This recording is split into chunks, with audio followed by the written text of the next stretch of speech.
So welcome back. In the previous video, we introduced the symbol integral and we illustrated one or two rules. Now we are adding more rules.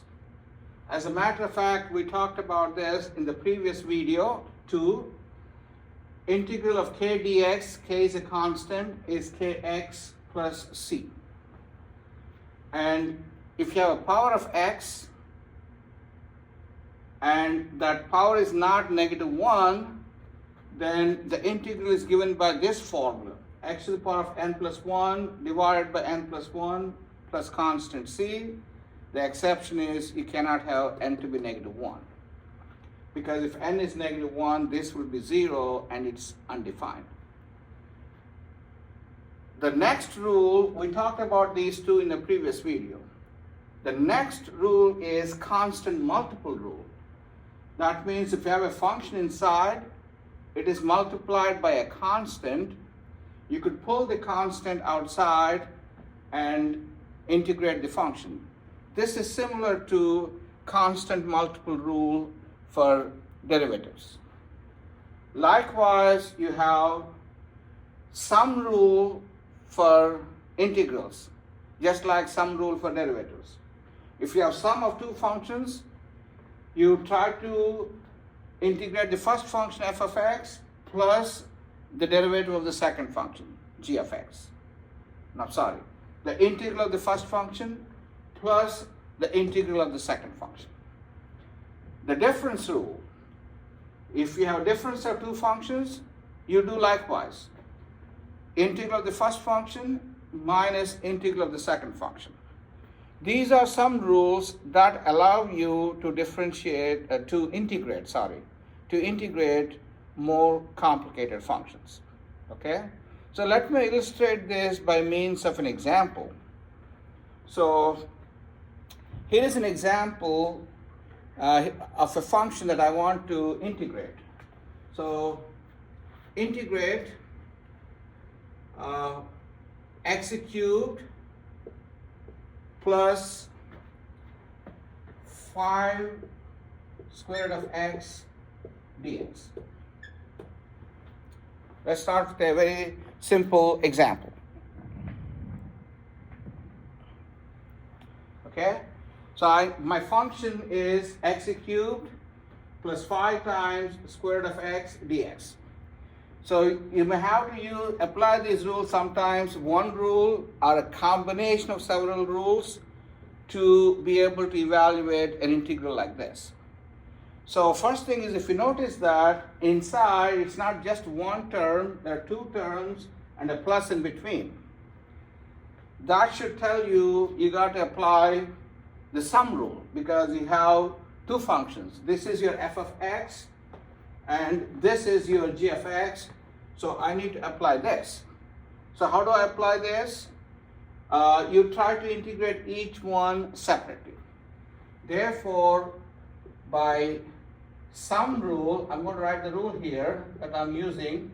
By sum rule, this is integral of x cubed dx plus the next function is 5 times square root of x dx. And notice that I write dx in both places. Dx is very important in integrals. It tells you what's the variable you're working with.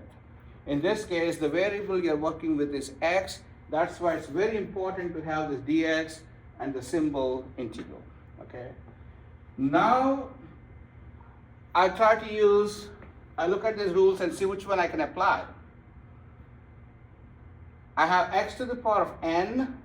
It looks like n is 3 here. So I could apply this rule. So what's the integral of x cubed? X cubed is, you increase the power by 1 and divide by that power, new power. So here it is x to the power of 3 plus 1 divided by 3 plus 1, and the formula calls for a constant c. Let's call the constant c. Okay? Plus, now I need to evaluate the second integral. If I look at the list, I don't see square root of x there, so I have to do a little bit of work before I can apply any of these formulas. But I noticed that there's a constant here. The function is multiplied by the constant. Therefore, I could pull that constant out. How do I know I could do that? The constant multiple rule. If a function is multiplied by a constant, pull the constant out and integrate the function. So I could do that right away. So it's 5 times integral square root of x dx. Okay? So here I applied constant multiple rule. Now I need to think about how do I integrate square root of x.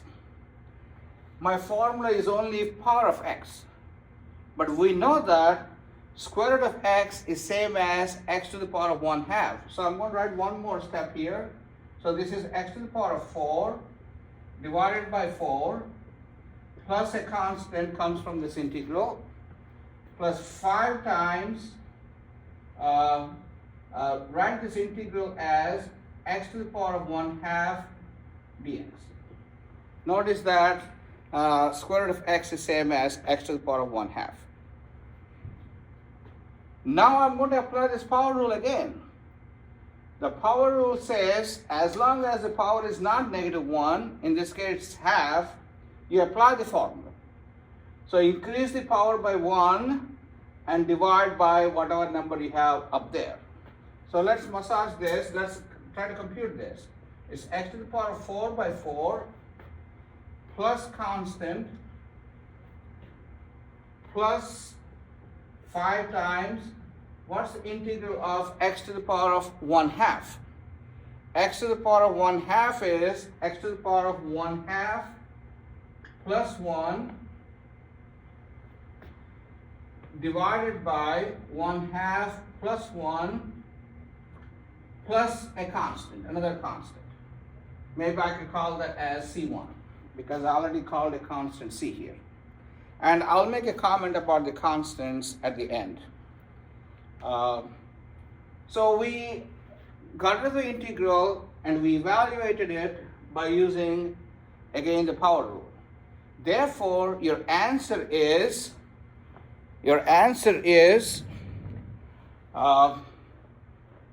I'm going to write this here. The integral of that is x to the power of 4 by 4 plus constant c plus 5 times x to the power of 1/2 plus 1. 1/2 plus 1 is 3/2 and divide by 3/2. Right? So notice that these two numbers are always the same. And look at the formula. That's n plus 1, this is n plus 1, so they will be same. Plus another constant C1. Now I want to simplify this little bit.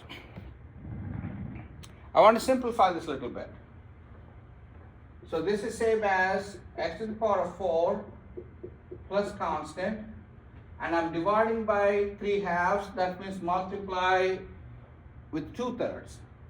So it's 2/3 times 5 times x to the power of 3/2 plus a constant.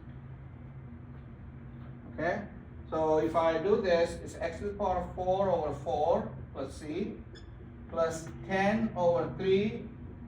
2 times 5 is 10 over 3 x to the power of 3/2 plus a constant. So that is your answer. Now, as I mentioned before, I want to make a comment about constants. So if you look at the process here, you started here, you apply the sum rule, and each time you integrate a function, you get a constant. So that's why we got this constant here. And then we integrated this. Once you drop the integral sign, you need to put a constant. So here is a bottom line. So you really don't need to put constants every time you integrate a function. You could say one constant at the end, write one constant. What I mean by that is, so really I don't need to write this constant here. I really don't need to write this constant here, so I'm going to cross it out. I don't need to once I remove this integral sign, so once I applied my formulas and got the functions I want, put one constant at the end. And that would compensate for all the constants of integrals. Therefore, I really don't need the C. One constant at the end would do it.